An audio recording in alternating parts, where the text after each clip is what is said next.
Hello everyone, and welcome to Primary Sources 2017 Global Read. My name is Deborah Cunningham, and I'm the Senior Program Director here at Primary Source. We're so pleased to have all of you with us tonight, wherever you may be in the United States or even beyond.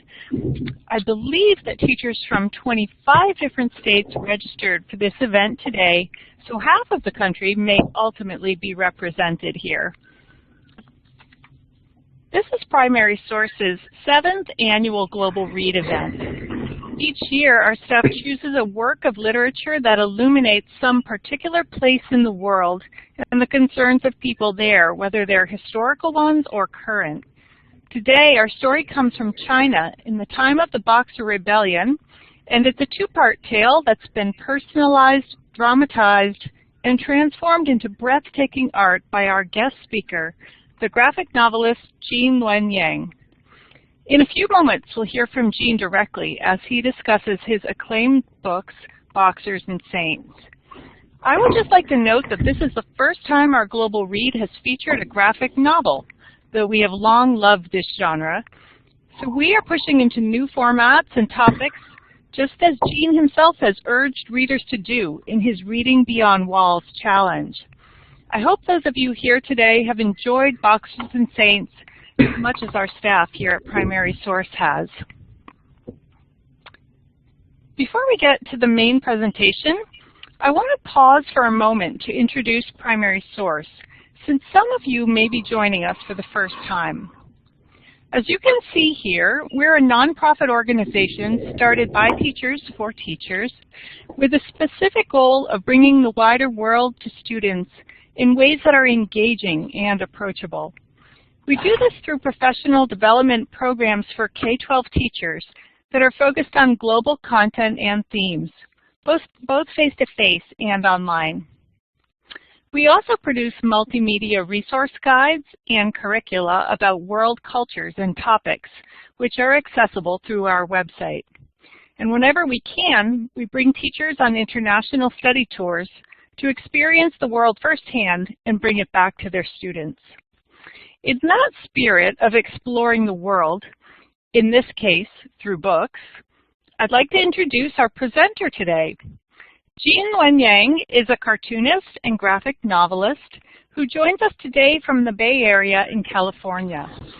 He has written several books, and two of them, American-Born Chinese and Boxers and Saints, have had the great distinction of being shortlisted for the National Book Award. American-Born Chinese was actually the first graphic novel ever to be nominated for the award.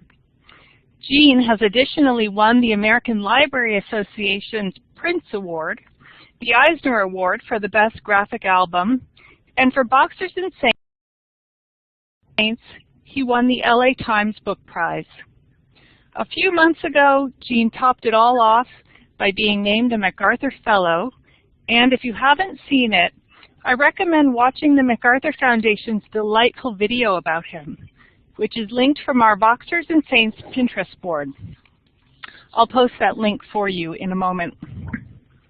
For the past year, Gene has been serving as the Library of Congress's National Ambassador for Young People's Literature, and you might enjoy visiting his website, geneyang.com, where he has posted about his work in this role. But before he had garnered any of these laurels, I would be remiss not to mention that Gene was a high school teacher for 17 years in Oakland, California. And he is a teacher still, although now he teaches creative writing. Not many people, I imagine, can claim to have taught both those subjects. We're thrilled that Gene, with his unique and wide-ranging talents, can join us today. Our program for the Global Read today will be to lead with Gene presenting about his work and how he came to create Boxers and Saints. As he speaks, you're welcome and encouraged to post questions or comments in the chat box at the lower left of the screen. And Gene will then answer your questions at the end of his presentation. Thanks again to all of you for joining. And with that, I'd like to hand the mic over to our guest author, Gene Luen Yang. Take it away, Gene. Good evening, everyone. Thank you so much for joining us tonight. I know as teachers you all are crazy busy. I was there myself. I taught high school for 17 years, as Ben mentioned. So I really appreciate you all sharing this time with me today. Tonight I'm going to be talking about Boxers and Saints, which is a 2-volume graphic novel that came out in 2013 from First Second Books, which is my primary publisher. It's a 2-volume graphic novel all about the Boxer Rebellion, a war that was fought on Chinese soil in the year 1900. Now, I first got interested in the Boxer Rebellion in the year 2000. That year, Pope John Paul II canonized a group of Chinese Catholic saints. I grew up in a Chinese Catholic community. We met right here. This is St. Clair's Parish. It's right outside of San Francisco. And when my home church heard about these canonizations, they kind of freaked out. Canonization is a way for the Catholic Church to highlight certain lives of its members. It's sort of the Catholic Church's way of saying these particular lives are exemplary and worthy of imitation. And in 2000, this was the very first time that Chinese citizens had ever been recognized in this way by the Roman Catholic Church, by this deeply Western institution. So my home church had all these special masses. They had celebrations and awesome food. There were just giant trays of egg rolls everywhere. Anytime you see giant trays of egg rolls, Chinese people are probably happy about something. So all these festivities really inspired me to look into the lives of these newly canonized saints. And what I discovered was that many of them had been martyred during the Boxer Rebellion.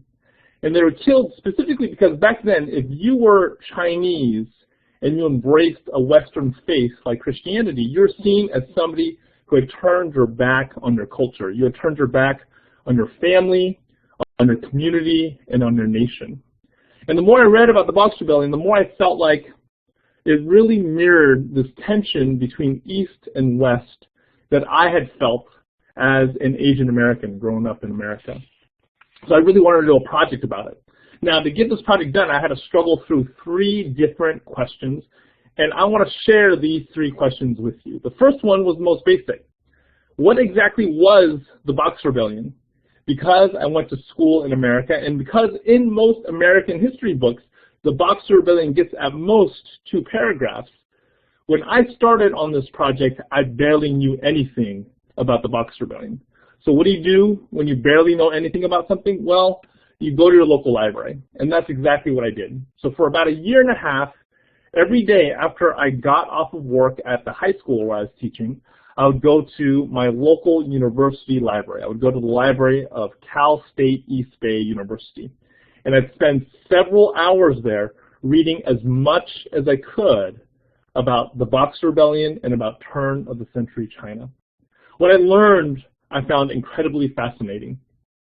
The Boxer Rebellion sits in the middle of this period of time that the Chinese refer to as their century of humiliation. This is a period of time when China's conception of itself got turned on its head. The phrase that means China in Chinese is 中国, which literally translates to the Middle Kingdom. And for most of China's history, all the way up until the early 1800s, this is exactly how China thought of itself. China was the kingdom, not just in the middle of the world, but in the middle of the universe.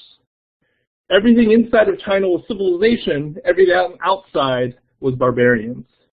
Then the 1800s roll around, and in the early 1800s, China went through the Opium Wars. This was a series of wars that China fought against Britain over the British right to sell opium within Chinese borders. China lost every single one of these wars, and it was devastating because up until this point, China had thought of the British and really all Europeans as these barbarians from the West. Then in 1850, China experienced what was called the Taiping Rebellion. This was a civil war fought within China. The rebellion was led by a man, a Chinese scholar who was deeply influenced by Western religion. His name was Hong Shuchuan, and he was so influenced by Christianity that he believed that he himself was Jesus Christ's younger Chinese brother, and it was his mission in life to establish an earthly version of heaven right in the middle of China. He was able to take over Nanjing, one of the big cities in China. He held it for 14 years before eventually being put down.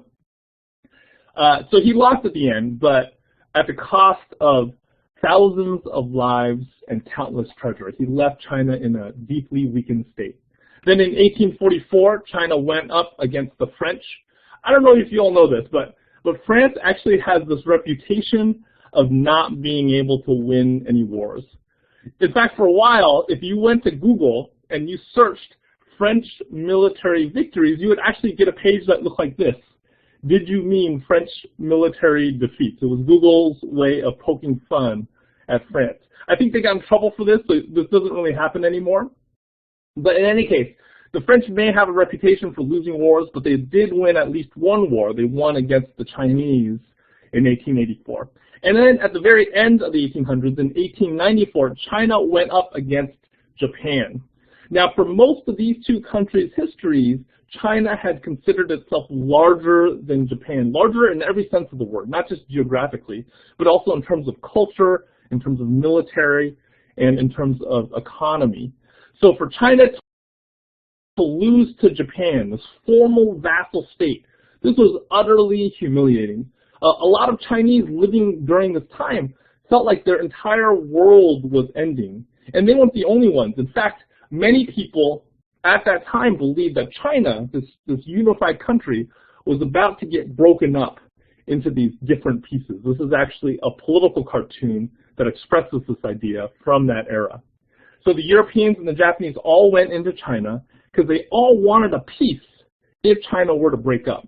In every major Chinese city, concessions were established, and these concessions were small communities that were under foreign control, usually under European control, and Chinese citizens could not go in or out of these concessions without foreign permission. This was obviously incredibly humiliating for the Chinese to not have control over their own land. The official Chinese government was too weak to do anything about it. The 1800s just left it in this incredibly weakened state. So a group of young men, mostly boys in their early to mid-teens, decided to take things into their own hands. These young men mostly lived in the villages in the Chinese countryside, and their lives were really hard. They had very short life expectancies. They were mostly uneducated and illiterate. They were supposed to be farmers, but in addition to going through all these wars, China had gone through a series of droughts. So all their crops were dead. They lived these lives that were hopeless and helpless and angry. And here's actually where I found my own connection to the lives of these young men who lived over a century ago on the other side of the planet. The way they dealt with their hopelessness and their helplessness and their anger is kind of the same way that, you know, me and people like me deal with hopelessness, helplessness, and anger. I don't know if you know this about me, but I am a geek, and the way geeks deal with hopelessness, helplessness, and anger is we turn to our pop culture. We turn to the stories of our heroes that we watch on TV, that we watch in the movie theaters, that we read in our comic books, and we feel inspired. That's how we find ourselves, our way out. These young men did the same thing. When they felt hopeless, helpless, and angry, they also turned to the stories of their pop culture. But they didn't have movies or television or comics. What they did have were these springtime fairs. These springtime fairs would happen every 2 weeks, and they would have these traveling entertainers go from one fair to the next to perform. You know, entertainers like this guy. This is a sword swallower from around that time. Now, of all of the entertainment at these fairs, the most popular by far were these traveling acting troupes that would perform snippets of Chinese opera. China has this really long tradition of opera. It's full of color and it's full of music. These acting troupes wouldn't perform entire operas. They would just perform the highlights. It was almost like, you know, ancient Chinese YouTube, just the good parts. These young men would watch these operas being performed on these stages at these village fairs, and they would feel inspired. As a modern-day superhero comic book fan, I see a lot of commonalities between traditional Chinese opera and modern superhero comics. Both of these media feature colorful heroes wearing bright costumes. These heroes have magic powers, and they fight epic battles for the fate of the world. So what do modern day geeks do when we read stories about our colorful heroes, when we see them on the television screen and in the movie theater? Well, we want to become our heroes, right? So what we'll do is we'll make these fancy costumes for ourselves, and then we'll walk around our local conventions pretending to be heroes. This is actually a photo that I took at a San Diego Comic-Con a few years ago. I don't know why the Flash is that grumpy in this picture. Maybe it's just because his eye holes don't fit right. But in any case, these young men from over a century ago, they had that same inclination. They actually, after watching their heroes on the stage, they wanted to become their heroes. They didn't have the resources to create fancy costumes, so instead, they invented a mystical ritual. This ritual involved breathing, it involved bowing a certain way, it involved swallowing ashes, and they believed that when they performed this ritual correctly, the ritual would transform them from ordinary farm boys into these mystical warriors with superpowers, warriors who could fight with super strength, who were bulletproof. Then armed with these superpowers, they ran through the countryside, fighting European soldiers, European missionaries, and Chinese Christians. I was so fascinated by this way of thinking, this link that I found between me and one of the subcultures that I'm involved in, and these young men from over a century ago, that I wanted to portray that transformation in my book. So throughout Boxers, throughout the first volume, there are panels like this where I show these young men both in their normal everyday farm boy form and also in their Chinese god form. These young men were incredibly successful given the limited resources that they had. They actually made it all the way up to Beijing, to the capital city, where there was this standoff that lasted almost all of summer before they were put down by British reinforcements brought in from India. These young men called themselves Yihetren, which is a Chinese phrase that essentially means righteousness, harmony, and fist. And that is why in the book I refer to them as the Society of the Righteous and Harmonious Fist. However, usually in Western history they're referred to as the Boxers. And this is because as these young men made their way into the major Chinese cities, as they came into contact with Europeans, their martial arts reminded Europeans of European boxing, so they started referring to them as the Boxers. This link between Chinese opera and modern American superhero comics was so fascinating to me that I decided to do some artwork inspired by this idea. So here is Chinese opera Thor, Chinese opera Iron Man, Chinese opera Hulk, and Chinese opera Captain America. I didn't just find geek culture links into the world of the Boxers, I also found them in the world of the Boxers' Chinese Christian enemies. Back in turn of the century China, if you were a convert to Christianity, you were most likely somebody who was considered an outsider in mainstream Chinese society. A lot of early converts were women. Many of them were criminals. Many of them were the desperately poor. There are people who had a hard time finding a place for themselves in the story of their surrounding culture.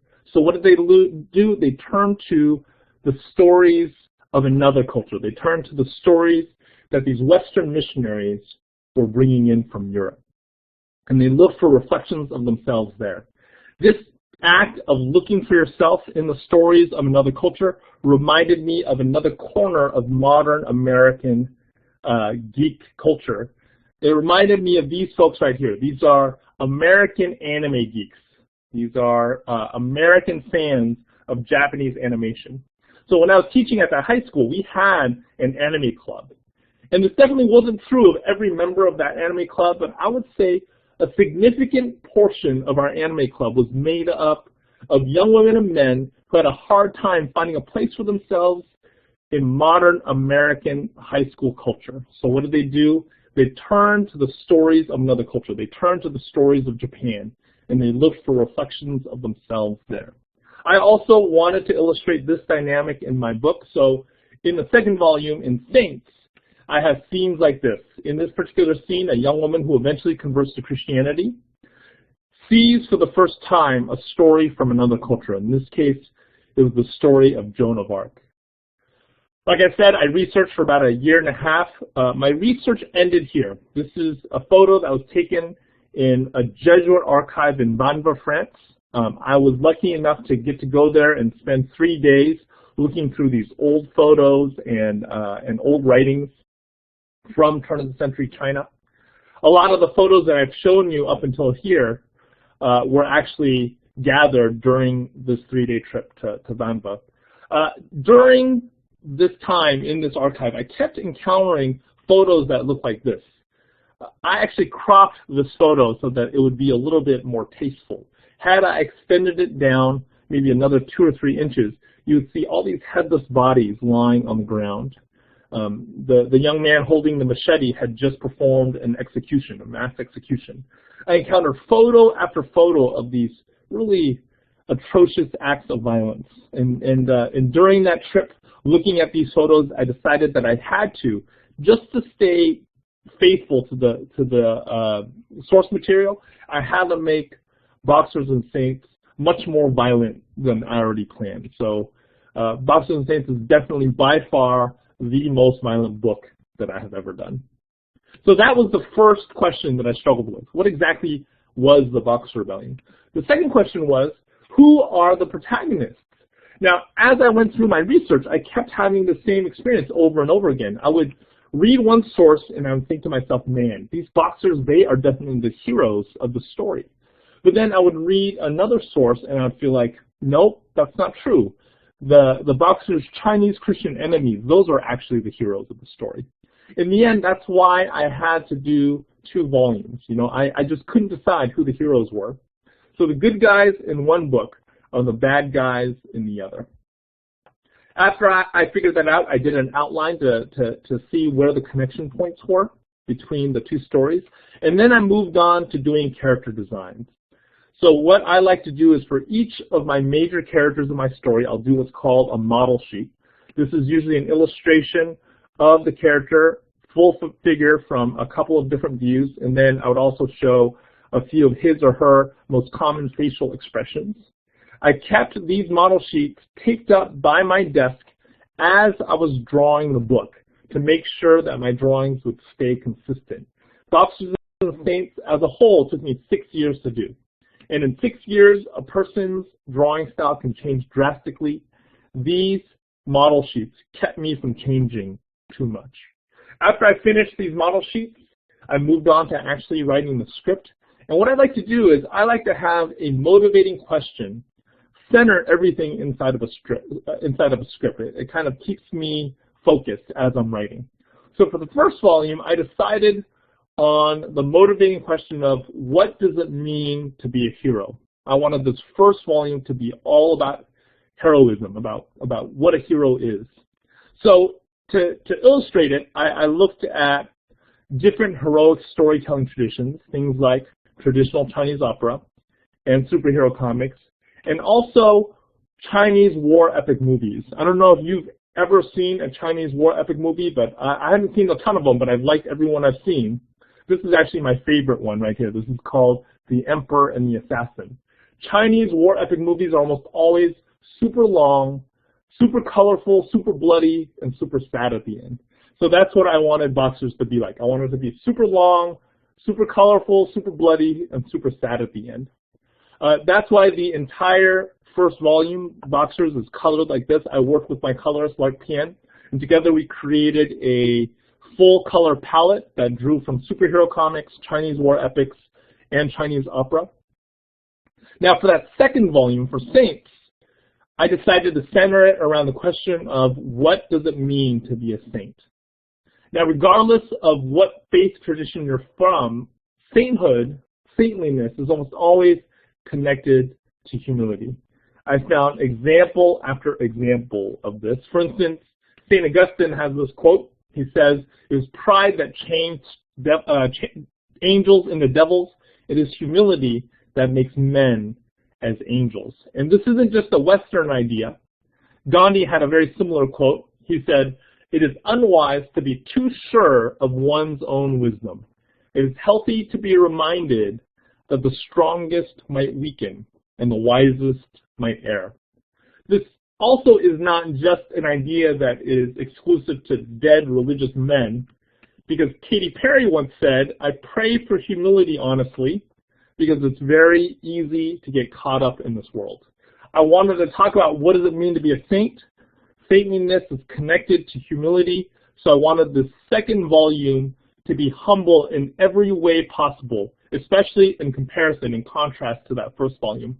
That is why the second volume is about half as long as the first volume. In fact, I actually pleaded with my publisher to publish Saints on cheaper paper. I wanted the cover to feel like cardboard, and I wanted the pages inside to feel like newsprint. They did not let me do that. It was probably a good thing that they didn't let me do that, but they didn't let me do that. And then I also talked with my colorist, Lark Pien, for a long time about what palette we were going to use for the insides. So we looked at storytelling traditions that I felt like were humble, that established a humble sort of intimacy between the reader and the creator. We looked a lot at these alternative comics from the American independent comic scene. A lot of them use these very limited color palettes, usually just gray or maybe another color. And that's why Saints, for the most part, is colored like this. Lark found these beautiful French grays, and she used these grays to color almost all of the second volume. So that was the second question that I struggled through. The final question that I struggled through was, how historically accurate did I want to be?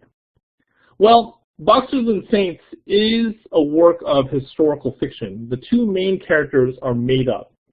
The main character of Boxers is a boy named Little Bao. Now, the Boxer Rebellion began among the poor, so nobody really knows exactly how it began. This is just a fact of history. The history of the poor is often not written down. Nobody started writing about the Boxers until they got into the major cities and started coming into contact with the Chinese who were in power and with the foreigners. I read this book called Origins of the Boxer Uprising, and in that book, the author details a bunch of different theories as to how the Boxer Rebellion began. I took those theories and amalgamated them into a life story. That's how I got Little Bao's story.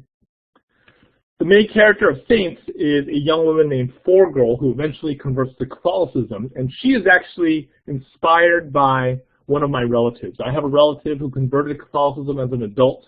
My relative, when she was born on a bad luck day according to the Chinese calendar. And because she was born on this day, she had a grandfather who hated her, who considered her bad luck.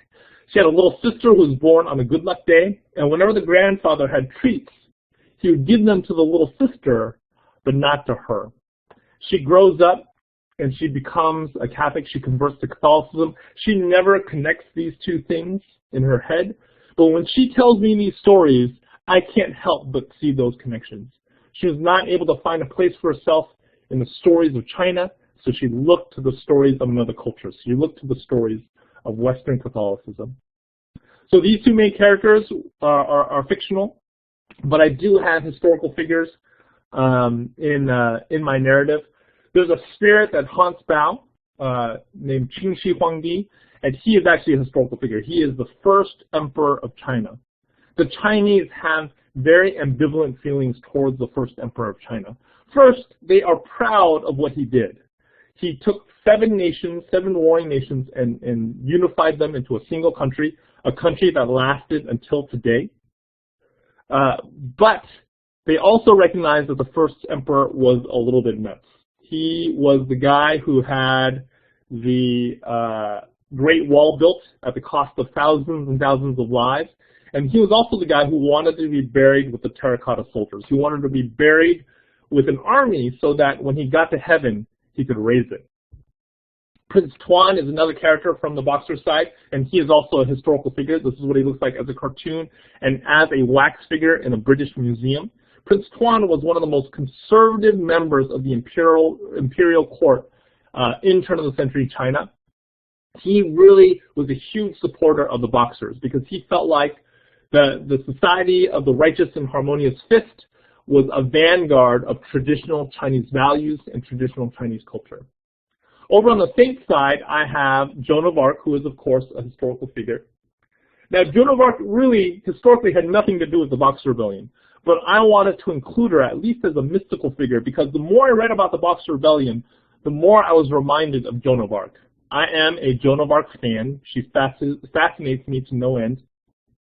And I really think that the Boxers are kind of like Chinese Joans of Arc, or Joan of Arc is like a French Boxer, right? Both of them are these teenagers who grew up poor. Both of them were really angry about this foreign incursion into their homeland. For Joan, it was the British invading France. Both of them became empowered through these spiritual beliefs that we as moderns would consider kind of crazy. Both of them had incredible success, more success than anybody thought they would have. And both of them met with tragic ends. Finally, on the Boxer side, I have this character named Dr. Wan. Dr. Wan is a fictional character, but he was inspired by a historical figure. He was inspired by one of those people who was canonized by Pope John Paul II in the year 2000. A man that we now call, in the Catholic Church, we now call Saint Mark of China. Saint Mark was a lifelong Catholic. He was actually born into one of the few Catholic families living in China at the time. And he was an acupuncturist who was known for treating poor people for free. He lived an exemplary life up until his 40s. During his 40s, he experienced this really severe bout of diarrhea. And back then, in turn-of-the-century China, one of the common treatments for diarrhea, for severe diarrhea, was opium. So he treated himself with a little bit of opium, and fortunately for him, he became addicted. He tried and tried to get over his addiction. He tried for decades, and he just couldn't do it. It got to the point where the priest of his parish actually excluded him from the sacraments. They didn't have the same understanding of addiction that we do today. And if you're Catholic, you know that getting excluded from the sacraments is a big deal. It's like getting excluded from your community. St. Mark still attended Mass every week. He tried to stay as faithful as he could to the principles of his beliefs. When the Boxer Rebellion happened in the year 1900, he was martyred. As far as I know, he was martyred as an addict. He had not gotten over his addiction to opium. As far as I know, he is the only canonized addict that the Catholic Church has. So 100 years after he was killed, he was canonized by the Catholic Church. That whole thing completely fascinates me, that the Catholic Church would be willing to canonize an addict. I feel like it kind of shows that you don't have to get everything perfect in life to live an exemplary life. Now, throughout my research, I kept coming across this one theme over and over and over again, and it was the theme of the universality of humanity. You know, back then, the Europeans and the Chinese had just about the worst relationship that two cultures could have with each other. They had this classic oppressor-oppressed relationship, right? Even so, these two cultures reflected each other. I'll give you just two examples. On the Chinese side, back then the Chinese had this rumor about the Europeans. There was this rumor that the Europeans would pluck out people's eyes and grind them into medicines for their fellow Europeans. And this was seen as evidence, this rumor was seen as evidence of how monstrous and inhumane the Europeans were. Yet, if you look at Chinese religious stories of the time, there was this one story of Guanyin, the Chinese goddess of mercy, who in one story actually plucks out her own eyes and grinds them into medicine for someone else. So this rumor that the Chinese had of this other culture, about this other culture, was reflected in their own religious stories.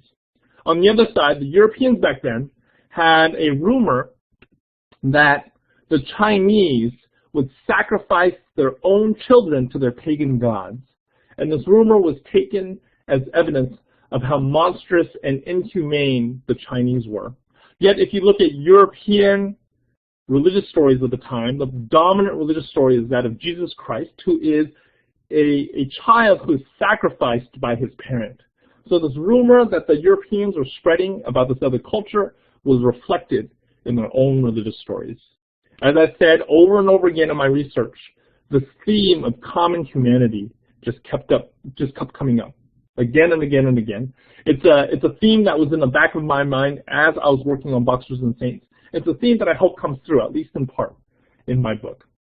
So once again, thank you so much for joining me tonight. It was a pleasure to get a chance to share with you a little bit about my process of how I created these books. Gene, thank you very, very much. I think the story of how you synthesized all of these different threads as they kind of unraveled to you and made them into something new and fresh and very connected between these traditions is a remarkable one in its own right. And it's great to hear it told and explained, because it's more than we could have gleaned just from the books themselves, and it makes them so much richer to consider. Now what I would like to do is give a chance to discuss the books. Let everyone post their questions either to the chat box at the left, or by clicking the small hand in the participants box. You can actually raise your hand and I'll call on you, and you can click the talk button and that will turn your microphone on, provided you are geared up with your computer to be heard by all of us. And you can ask your question directly to Gene. So now is a great time to begin and type up your reflections or reactions to what he's told us and your thoughts about the books. And we will start to begin our Q&A. I have some little reminder slide about what to do. Just raise your hand or post to the chat box there. Okay, so we'll start out with this question by Lori. What age did you intend this for, and why do you choose the order of Boxers and then Saints? I read it in the opposite order and then reread the Saints, and love that it's two perspectives. Over to you, Gene. Well, first, thanks for reading it. Yes, actually, that would be great. Okay, let me see if this works. So I apologize. I know that I actually look better as a cartoon. I've been trying to surgically alter myself, find a way of surgically altering my face so I look more like a cartoon, but I haven't yet figured that out. But once again, thank you for joining us tonight. So the question is, first is why did I choose Boxers and Saints? Well, originally when I first did the books, I was hoping that you would be able to read them in either order, and it would make sense and be satisfying. But after hearing from a few readers after the books came out, it really seemed like it worked better if you read Boxers first and then Saints. Boxers, I think, maybe because it gives you, the range of the book, the scope of the book is a little bit bigger. It gives you more of an overview than Saints does. But I still hear from people from time to time who read it the other way around, and that was my original intention. Did I answer all the questions that were part of that? Yes, I think that you got all of them. It was mostly just about the order. So let's take Lisa's question. Gene, do you use these books as a model for your creative writing students? And if so, how? When I was in college, I got a minor in creative writing. I went to UC Berkeley, and I had this professor who was a published author. He was a great professor, actually. I loved him. I loved his class. But before the class started, I got the reading list, and the reading list was just full of his own books. It was like 5 of his own books that we had to buy. I bought them all. He didn't reference them once. And after that, even though I loved his class, I felt a little bit bitter. And I was like, I will never do that to my students. So I try as much as possible not to talk about my own work when I'm teaching creative writing. I try to just reference other people's work. That said, at Hamlin University, I teach with a lot of other amazing people, and we do like to use each other's books. So Gary Schmidt, who wrote Okay for Now and Wednesday Wars Okay for Now, I think was nominated for a National Book Award, and Wednesday Wars won a Newbery Honor. So he's like this big deal author. I have referenced his books, and he has referenced mine in lectures. And specifically, he talked about Boxers in the context of first chapters, which I think is awesome. I actually don't think I did that great in the first chapter of Boxers, but I'm glad he does. Thanks. Here's another question, this time from Kim. In her own research about graphic novels, I've found they have a tremendous ability to engage students in thinking about multiple perspectives, specifically because of the existence of the gutter. So are there any specific panels you want to draw our attention to that have particularly juicy gutters to help students engage in discussion or thinking about perspectives? That's so great. That's so great. When somebody talks about gutters, you know that they're like a hardcore graphic novel nerd. So I really appreciate that. That's awesome.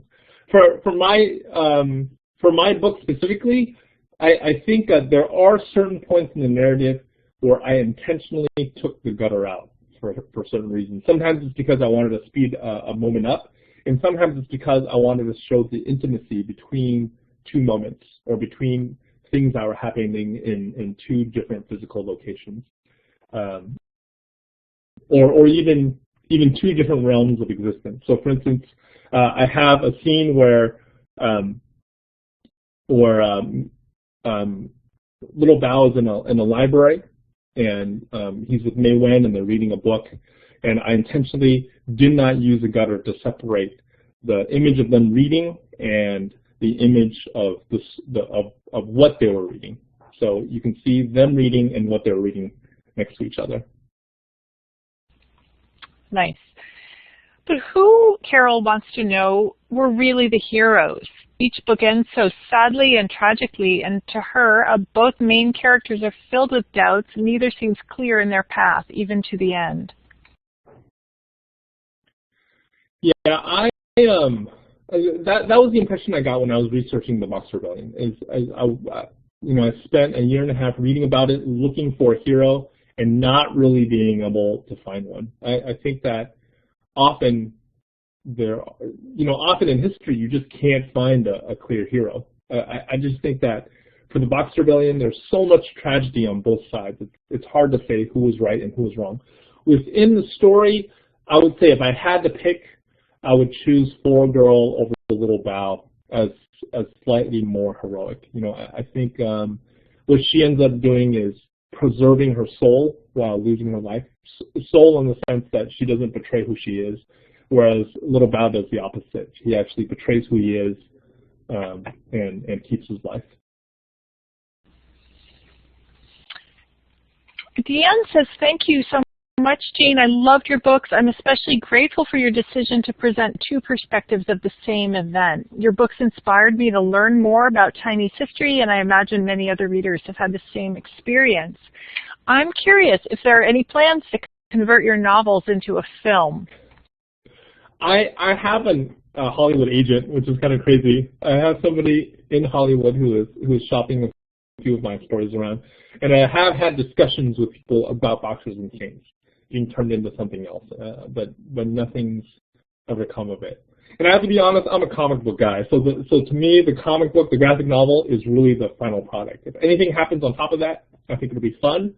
But really, if I end my career and all I have to show for it is comic books and graphic novels, I'll be totally happy with that. Gene, not a small thing at all. Sarah says the story has a lot of violence, but the simplicity of the pictures and the bold color seems to balance this violence and make the story palatable. Is this intentional? Well, the simple drawing style is just my drawing style. I have tried to change my style. I hang out with other cartoonists. Some of them call me lazy because I don't use any cross-hatching or anything else. A lot of my line art is just really simple. And I tried to change it, but I can't. I feel like it's just, that's how I draw and that's how I draw. So it wasn't necessarily an intentional choice. However, for the violence, I think I'm a pretty prudish guy to begin with about both violence and sex, and it was very uncomfortable for me to draw a lot of the scenes of violence. I think early on in Boxers, I tried to keep a lot of the violence off panel, or at least not in the very dead center of the panel. But as I went on, I just felt like it wasn't true to what I had read in research. It wasn't true to what I'd seen in those photos from the Jesuit archive. So it just kind of got more violent as I was drawing. I'm glad that the violence didn't keep you from finishing the book. The violence is a concern for me. I have 4 kids. When I finished Boxers and Saints, my oldest was 9, and he asked to read the book, and I didn't let him read it because I was worried about the violence. He ended up sneaking away the galleys from me when I wasn't watching and reading them. and afterwards he's like, "Dad, this wasn't that bad. What are you doing?" So I would say that despite the fact that my 9-year-old read it when I finished it, I still think of Boxers and Saints as meant for a young adult audience, like 12, 13, 14 and up. It would be interesting to know if there are any elementary educators in this group, or for those of you who are secondary, what age you think that you would introduce this to your students. And I'll just interject to mention here that one of the links from our Pinterest board is actually a link to Gene's blog where he has posted some writing from a couple of 7th grade teachers who use the book in their classroom and exactly how they do it and what kind of experiences they've had in teaching it. So you might be interested in checking that link at some point if you're considering teaching it. Gene, Susan would like to know, she says, to me your work is so powerful partly because in the 21st century we still do a lot of enemy making between our 2 cultures and nations, China and the US. Do you see any lessons for us today from this historical conflict? Yeah, this is something I think about a lot, in part because right now one of my projects is New Superman for DC Comics. I'm writing a comic book about a brand new character in the Superman family, a Chinese kid named King Kong who grows up in Shanghai and inherits some of Clark Kent's powers. And that, like, Superman is such an American icon, right? So what we're doing is we're taking those values, those ideas, and transporting them into the setting of modern China. So I think a lot about the modern relationship between China and the United States. It does seem fraught with tension. I've read over and over again from people who are way smarter than me that our next century, I guess the century that we're living in right now, is going to be defined primarily by the relationship between China and the United States. And I think it's very easy to fall into nationalism when you think about that. When you think about these 2 superpowers, an established one and an emerging one, trying to figure out their relationship. But I also think that the world is such that China and America are just completely intertwined. The most national elements of each country might want to take down the other side, but they're so intertwined that if America fails, in a lot of ways China does too, and vice versa is true. So my hope is that we'll figure this out. My hope is that people who have experiences living between cultures will be able to direct the narrative in ways that are constructive rather than destructive. Hear, hear.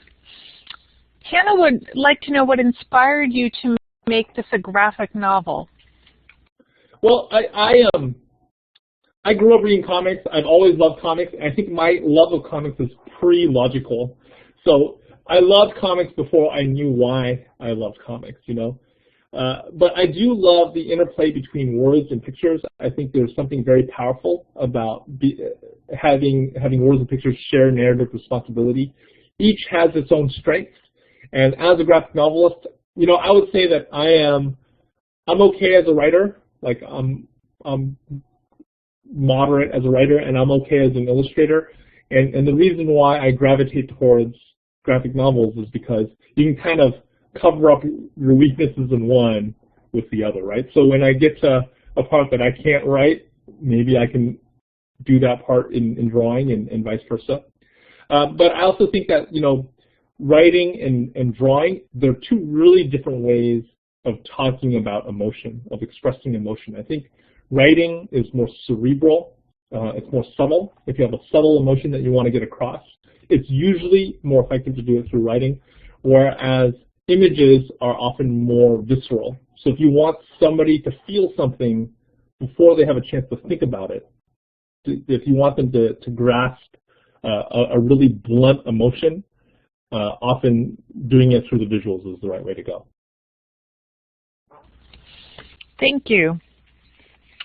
Susan, a different Susan, asks or says, I found Father Bay's presence in both volumes to be interesting, as the appeal of Christianity in China, as well as Japan in an earlier era, as an escape from the class hierarchies in both cultures. And that's, I think, more of a comment than a question, but would you like to respond? Yeah, that was something that I found really interesting. You know, I think the relationship between Chinese culture, or the Chinese people, and the foreign missionaries was incredibly complex.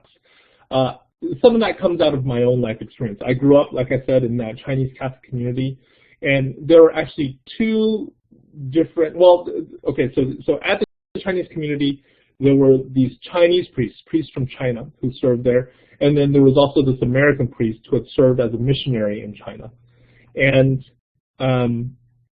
the American priest actually spent a lot of time with the youth group. You know, he was like almost like the youth group's spiritual director. So I had a lot of interactions with him, and he was just a really genuine, sweet, and kind man.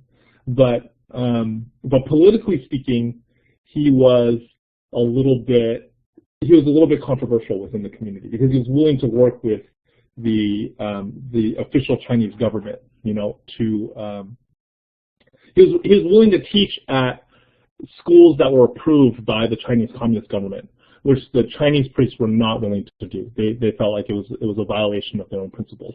So growing up, I saw how these different Chinese and Chinese American within my community had different reactions to the same man. I wanted to capture some of that dynamic within the book with the Father Bay character. Father Bay is really different from that guy, but from the father that I grew up with. But I still wanted to get that idea that you could have one person be seen in really different ways depending on cultural context. Thanks. Tanya writes, thank you, Gene. Boxers and Saints and American-Born Chinese are two of the most borrowed books from my classroom library. Students really seem to connect with the humor and vibrant illustrations. In American-Born Chinese, a lot of my students, who are middle school English language learners, have direct life experiences that connect to the story.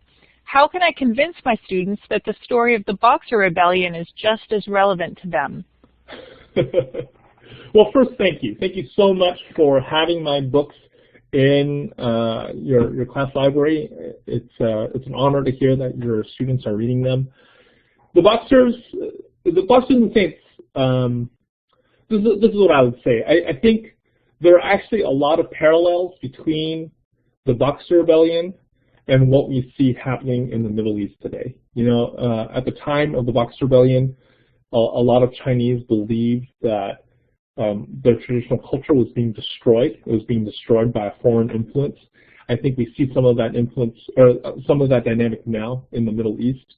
A lot of Chinese at the time of the Boxer Rebellion dealt with these feelings of their culture collapsing by moving towards spiritual beliefs that we as modern Americans might find weird, right? And I think the same dynamic is happening in the Middle East. I think one of the things that struck me in my research about the Boxer Rebellion is that these spiritual beliefs that I find on the surface weird as a modern American are actually motivated by deeply human desires and deeply human needs, right? And I would hope that by looking into the Boxer Rebellion, not just in my book, but in general, we would be able to see the same things in our world today, specifically in what's happening in the Middle East, that often what's happening is driven by fundamentally human desires and needs. It would be very interesting to hear from teachers, maybe in the chat box, how you feel about Boxers and Saints as a vehicle for perhaps teaching about extremism or the use of terror as a vehicle, or the frustration of not being able to get dignity or respect. If people have any comments about that, it would be great to see how you feel in the chat box. Question from Cody. Did you consider writing a third book from the perspective of the Europeans or the foreign devils? Yes. The answer is yes, I did. I didn't think about it for a while. I thought about maybe taking the perspective of one of the soldiers that is serving in the village of Chinese Christians. And who knows, maybe in the future I'll end up doing that as well. Boxers and Saints is actually heavily influenced by one of my favorite novels of all time, a novel called Silence, which was recently made by Martin Scorsese into a Liam Neeson movie. Silence was written by a Japanese Catholic author named Shusaku Endo. Endo himself struggled a lot between, with the differences between Western faith and his Japanese culture, and that struggle actually comes out in his books over and over again. But the main character of that novel is actually a European priest who goes to 17th century Japan to sort of, he goes there to look for a mentor, but he also goes there to get a sense of what Christianity is like in that cultural context. So if I were to do a story about from the foreign perspective, it would actually have to say something different from what Shusaku Endo has already said so eloquently in his book. And I don't know if I've gotten there yet. That book is amazing. If you haven't read that book, you got to read it. Silence by Shusaku Endo. Thanks. A question from Karen. She says, thank you for taking time today to present your works. What do you have to say about your time as National Ambassador? Being National Ambassador has been a ton of fun. So last January, about a year ago, I was invited to the Library of Congress. They had this fancy ceremony for me. They gave me a fancy medal. They made me the 5th National Ambassador for Young People's Literature. And since then, it's been my job, one of my jobs, to try to get both more kids reading and kids reading more. So I'm doing that by traveling around, giving speeches about the importance of reading, giving speeches about reading outside of our comfort zones, reading outside of our walls. I've also been doing some things online. So I do a video podcast with Reading Rockets, where I interview people I admire. Like I've interviewed Lois Lowry, I've interviewed Patrick Ness and Carla Hayden, the Librarian of Congress, about children's books that have influenced them. I'm also doing a monthly blog with panels.net about how to create comics, just in case young people, after reading comics, will want to do it. And we are just starting an audio podcast that will run for the entire year. Don't have that up yet. But all these things are kind of experiments. We're just, the National Ambassador position is pretty new. It began in 2008, so it isn't even 10 years old yet. And we're just trying to figure out how we can leverage online media to get both more kids reading and kids reading more. Thanks, Gene. Have Boxers and Saints been translated into Chinese? Maybe you could talk a little bit about what the Chinese think of it all. Yeah, Boxers and Saints has not been translated into Chinese. American-born Chinese has. It's been translated both into simplified Chinese, which they use in mainland China, and into traditional Chinese, which they use in Hong Kong and in Taiwan. So far, Boxers and Saints has been translated into French and also into Korean, but not Chinese. I have heard from a couple of Chinese readers, not very many. Some of them take issue with the way I portray the burning down of the library at the end of Boxers. That is actually a historical event. There was this library, it's a university library, that contained centuries-old scrolls and other documents that was burned down during the Boxer Rebellion. The Boxers, and there are two different interpretations of that. One is that the Boxers did it intentionally because the European concessions were on the other side of that library. So they were willing to burn down the library in order to get to the Europeans, their European enemies. The second interpretation is that they were not trying to burn down the library. They were trying to burn down a wall next to the library, and then the wind shifted and the library was burned down. So narratively speaking, for narrative purposes, I chose one interpretation over the other. And some, I have heard from a couple of Chinese readers who were unhappy with the choice I made there. I get it, I understand, but I did it for narrative purposes. Thank you, Gene. Deanne makes a comment about how important it is for students to internalize that there are always a variety of perspectives and that black and white is actually gray and that they need to understand before passing judgment. That the right side of a conflict is a matter of perspective. I think that was in response to some of our earlier comments, but the books do a brilliant job of making that clear. And then Susan writes, thanks for your insight comparing the Boxers to Middle East extremists, both in response to challenges from the West to their core identity and beliefs. I'll incorporate this into my world history classes of 11th and 12th graders. We're studying this right now. This is very timely. And finally, Nancy says the cover designs when the books are laid side by side is quite startling and revealing of the 2 points of view.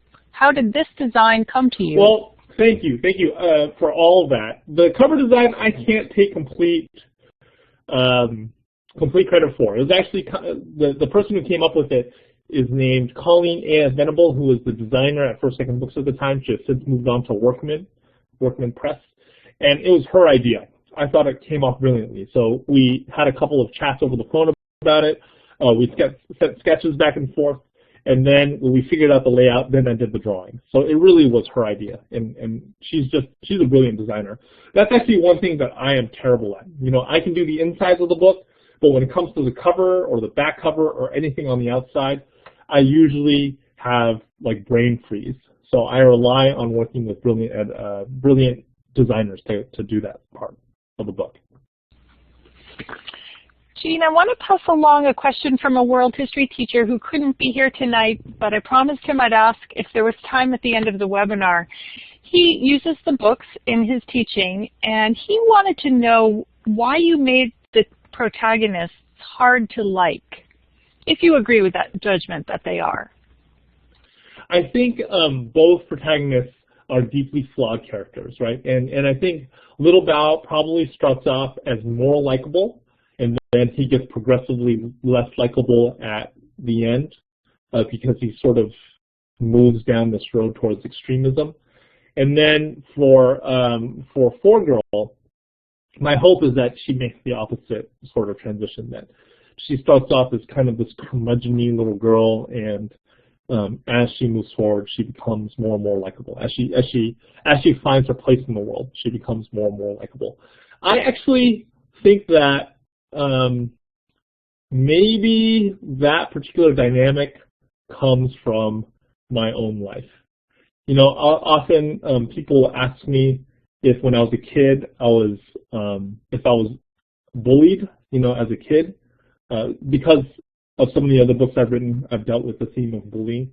And I always answer that I've actually been 3 different roles in terms of bullying. I've been the bully, I've been the person who was bullied, and I've also been the defender of the bullied. I've played all 3 roles, right? And that mix of being likable and unlikable, being heroic and also being villainous, I think that really, that's how I see my life. I feel like I'm a mix of good and bad, and I'm constantly trying to figure out what direction good is and trying to push in that direction.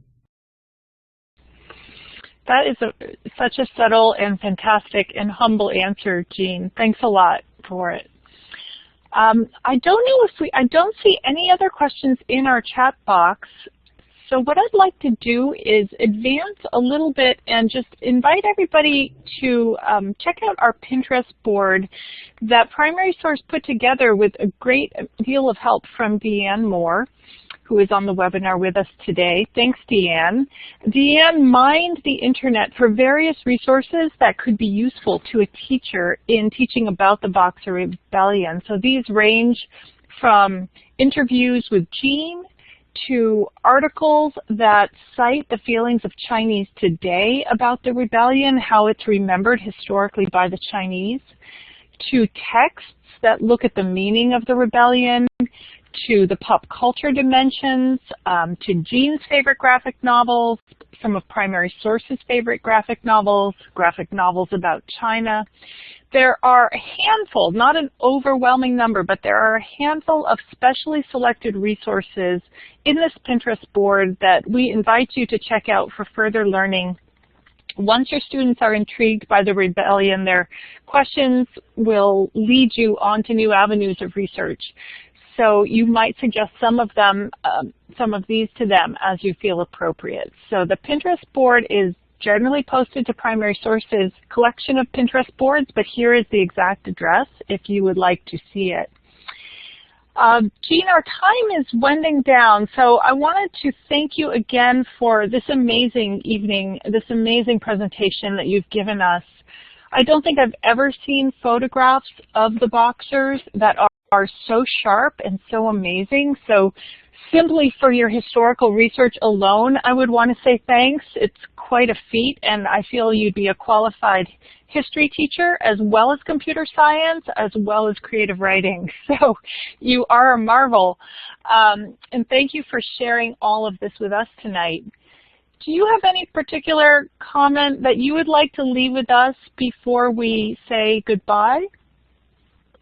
Well, as somebody who was a classroom teacher myself, I know how difficult that job is, and I also know how awesome it is, too. So I want to thank you all for the important work that you are doing in the lives of our students and also in the lives of our society. Thank you so much for being teachers. I know you're not in it for the money, so thank you. Thanks for the support you're giving us and the great resources to teach with. That's another really important part of the equation.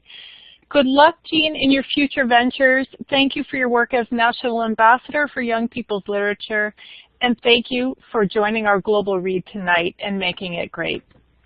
Thank you. Thank you for having me. Have a great night, everyone. Thanks. Bye-bye. Bye-bye.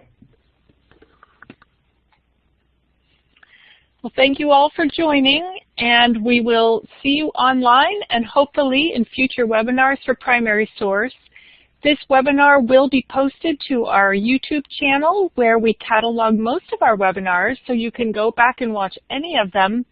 Please tell your colleagues and your friends about this. They're all welcome to see it and enjoy the resources. And best wishes to you in your teaching about the Boxer Rebellion, China, and all of the themes that we've addressed tonight. Thanks for your contributions in the chat box as well, because they made the webinar very interactive and lively, which is always our goal. Good night.